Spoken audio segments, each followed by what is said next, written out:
Que la grâce et la paix de Dieu soient avec vous au nom de Jésus. Je suis le pasteur Moïse Ouattara de la Côte d'Ivoire. Je suis situé précisément à Yamoussoukro, la deuxième capitale de la Côte d'Ivoire, la capitale politique, la belle cité de la Côte d'Ivoire. Je suis le président fondateur des églises MIDR et nous sommes basés à Yamoussoukro également pour le moment. Alors ce matin, j'ai une vidéo de juste 15 minutes à partager avec quelqu'un. Et j'aimerais m'appuyer sur le texte de Genèse chapitre 2 à partir du verset 15 jusqu'au verset 16 que je prendrai le soin de lire. Ok? L'Éternel Dieu prit l'homme et le plaça dans le jardin d'Éden pour le cultiver et pour le garder. L'Éternel Dieu donna ce commandement à l'homme: tu pourras manger de tous les arbres du jardin, mais tu ne mangeras pas de l'arbre de la connaissance du bien et du mal, car le jour où tu en mangeras, tu mourras. Amen.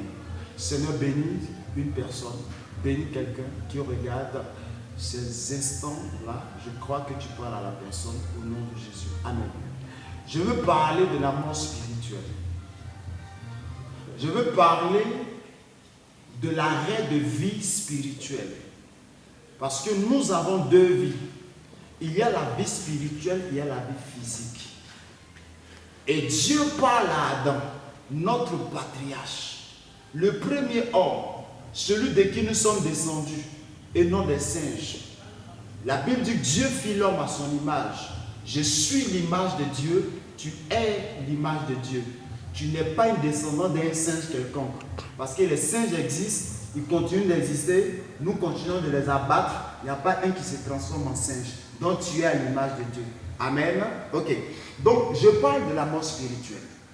La Bible déclare ceci que Dieu va placer l'homme je veux dire Adam et Ève dans le jardin. La Bible dit pour cultiver le jardin et pour garder le jardin. Jardin signifie délice de l'Éternel. Ce jardin-là comportait les délices de Dieu.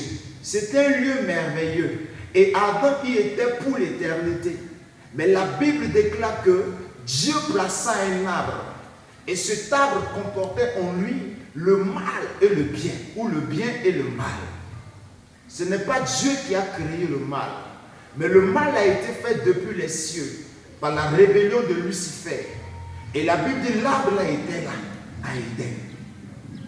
Et comprenez avec moi que Dieu donne un ordre formel à Adam.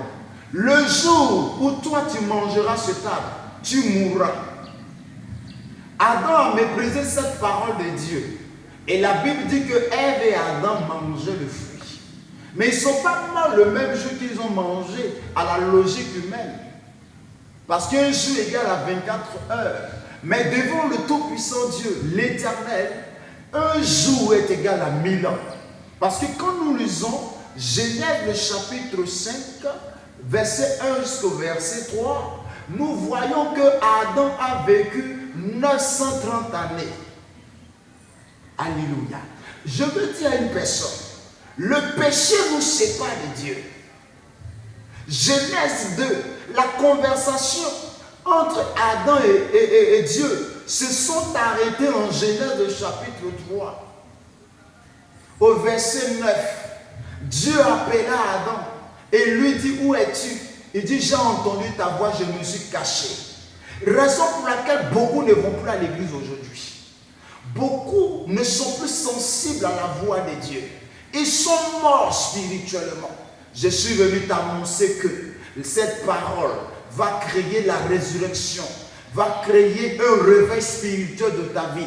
Parce que Dieu m'a mandaté pour susciter des hommes et pour réveiller le peuple de Dieu. C'est une réalité. Et cette réalité, c'est la relation entre l'homme et son créateur. La Bible dit qu'il appelle à l'homme et lui dit: où es-tu?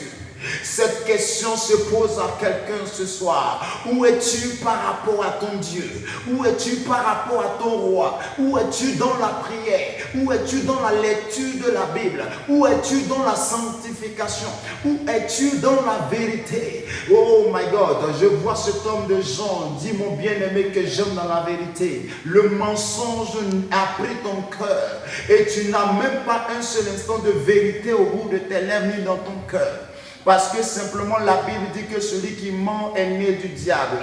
Alléluia. Mais voyez-vous ici que Adam est mort à 930 années. Tu crois que ton adultère dans lequel tu es, le mari des gens que tu as, la femme avec laquelle tu es, ce n'est pas ta femme, mais tu es avec elle. Et tu te dis, mais je continue d'avoir des révélations. Tu te dis, mais je continue de parler en langue. Tu te dis, mais je continue d'avoir des remarques. On t'appelle voyant, prophète, je suis en train de te parler. Docteur de la parole, bishop, évêque, c'est à toi que je parle. Les femmes et les filles que vous avez enceintes, vous avez dupé. Il y a des pasteurs escrocs qui sont en train de duper des gens sur l'internet. Des femmes et des hommes, au nom du Seigneur, ils font des choses maléfiques. Et vous croyez que le Seigneur ne voit pas. Bien-aimé, Dieu est patient. Dieu est très patient. La Bible dit qu'il est lent à la colère. Il est riche en bonté. Celui qui cache ses transgressions ne prospère devant Dieu. Alléluia. La Bible dit que la mort, le péché engendre la mort. Et la mort nous sépare éternellement de Dieu. Regardez quelque chose dont nous lisons un peu 1 Samuel chapitre 15 verset 2 précisément. La Bible dit que Saül fut envoyé par Dieu pour aller tuer Agag dans le pays des Amalécites. La Bible déclare que Saül est entré là-bas et il a épargné Agag et tout ce qui était bon dans ce pays, alors que l'ordre de Dieu était formel. Tue tous les Amalécites et leurs rois et dévoupe et interdit toutes choses. La Bible dit qu'il a épargné, qu'il a gardé ce qui était bon pour lui et ce qui était chétif, il les a abattus. Il y a beaucoup de personnes aujourd'hui. Je vous parle sincèrement. Le péché, nous sommes à une époque. Le jeûne des saints ne pourra pas vous sauver. Le jeûne de Moïse ne pourra pas sauver quelqu'un. J'ai vu des personnes mourir en jeûnant.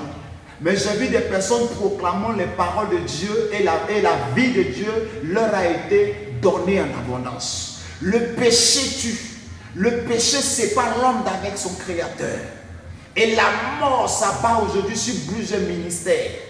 Beaucoup d'hommes de Dieu étaient des références dans le domaine spirituel. Le péché les a rendus à un niveau très bas. Je parle à des femmes qui se font entretenir par des hommes. Vos cuissettes, cuisses et poitrines qui sont partout sur la toile. Tout ça, ce sont des signes du péché. Vous êtes en flagrant délit de péché devant Dieu. La repentance s'impose. Le changement de vie s'impose. Et la Bible dit que Saül s'est présenté devant Samuel. Et il dit à Samuel, mission accomplie. Et la voix de Dieu se fit entendre dans les oreilles de Samuel. Il dit, mais Saül, quelle est cette voix de bêlement que j'entends derrière toi? Oh jeune sœur, oh homme de Dieu, oh messieurs, mesdames et messieurs, je vois votre vie de prière, je vois que vous parlez en langue, je vois que vous êtes tout le temps en train de publier des versets bibliques sur vos murs, partout, nous les voyons et tout le monde le sait. Mais quel est ce bêlement? Ce monsieur qui est dans ta chambre là, c'est qui celui-là? L'argent des gens que tu as dans ta poche là, quel est ce bêlement que Dieu entend dans ta vie? Ces masturbations que tu fais là, quel est ce bêlement? Dieu te parle. Il faut que nous revenons à Dieu et à la parole véritable du Seigneur. Même si tu continues de respirer, ta vie a été stoppée spirituellement. Mais la bonne nouvelle est que Dieu vous adresse aujourd'hui un message de changement, de prise de conscience. La Bible parle de ces 10 vierges dans le livre de Matthieu chapitre 25 qui partaient comme toute personne à la rencontre de leur Seigneur Jésus. La Bible dit qu'au milieu de la nuit, on les réveilla pour dire l'époux est là. Il y a 5 d'entre elles qui disent qu'elles veulent entrer, mais la Bible dit que leur lampe était éteinte. Elles étaient là avec tout le monde dans l'église. Le jugement de Dieu ne commencera pas dans le monde, dans les maquis, ni à Bagdad, ni en Syrie, ni en Arabie Saoudite. Le jugement de Dieu va commencer d'abord entre les gens qui ont confessé le nom de Jésus. Et ne prenez pas le nom de Jésus-Christ en vain. Vous avez un nom sacré entre vos mains. Et vous avez un nom puissant qui est le nom de chrétien. J'aimerais que vous puissiez honorer ce nom-là parce qu'il est écrit, tu ne prendras pas le nom de l'Éternel, ton Dieu, en vain. Le nom de ton Dieu ne sera point prononcé vainement au bout de tes lèvres. Cette bouche que Dieu t'a donnée, c'est pour louer Dieu, c'est pour proclamer les louanges de Dieu. Mais cette bouche, tu prends pour faire autre chose. Dieu te parle. Ces mains que Dieu t'a données, c'est pour l'acclamer, c'est pour les élever vers lui. La Bible dit, élevez des mains pures vers le très haut. Vos mains sont souillées. Vos mains sont remplies d'impudicité, de masturbation, de vol et d'escroquerie. Dieu vous appelle ce soir. La mort spirituelle s'installe. La Bible ne pourra pas te sauver. Seulement ta relation avec Dieu. Satan connaît la parole. La parole, il ne l'applique pas. La Bible dit en Jean 13, verset 17, il dit, si vous savez toutes ces choses, vous êtes heureux, pourvu que vous les pratiquez. Vous connaissez que Jésus est bon. Marchez dans la bonté de Jésus. Vous savez également qu'il y a la gloire dans la présence de Dieu. Que cette gloire soit un reflet dans votre vie. Je suis en train de parler de la mort spirituelle. Adam mourut à 930 ans.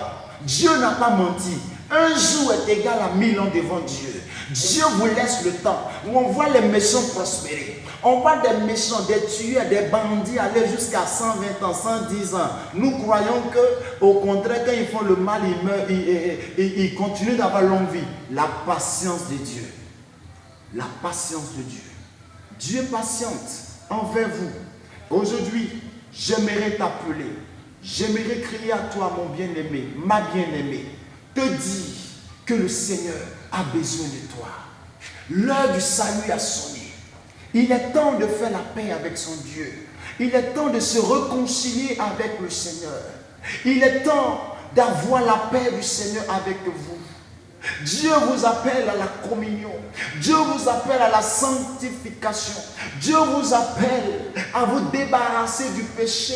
La Bible dit dans le livre de Hébreux, ne soyons pas comme de cette nuée de péché qui nous environne si facilement. Oh bien-aimés chrétiens, relevez-vous, soyez réveillés. Le jour du Seigneur est proche. Jésus-Christ est à la porte. Aucune nation n'est dans la paix.